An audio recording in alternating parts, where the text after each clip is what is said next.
होशाना से क्रूज पर चढ़ाव तक का सफ़र सिर्फ 5 दिन में हुआ। क्या आपका विश्वास भी उतना कमज़ोर है? कहीं आप उसी भीड़ में तो नहीं जो भीड़ चिल्ला रही थी, होशाना हमें बचा। हाँ मेरे प्रियो, यूहन्ना 12 उसका 13 में लिखा है, धन्य है वो जो प्रभु के नाम से आता है। उन्होंने प्रभु का स्वागत किया, लेकिन उनके दिल तैयार नहीं थे। वे राजा चाहते थे, पर परमेश्वर ने एक उद्धारकर्ता भेजा। जकरिया 9:9 कहता है, देख तेरे राजा तेरे पास आता है, नम्र और गधे पर सवार। वो राज्य करने नहीं बल्कि पाप को हराने आए थे।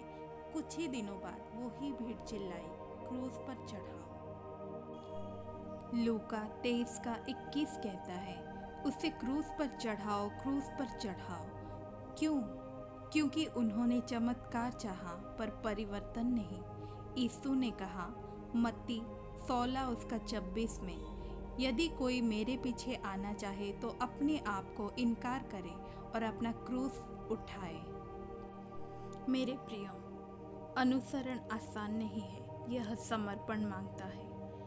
आज सवाल यह है, क्या आप यीशु का अनुसरण आशीषों के लिए करते हैं या इसलिए कि वे प्रभु हैं? रोमियो 10:9 कहता है, यदि तू अपने मुंह से यीशु को प्रभु माने तो तू उद्धार पाएगा। निर्णय आपका है मेरे प्रियो। भीड़ मत बनो, पर सच्चे दिल से यीशु के पीछे चलो।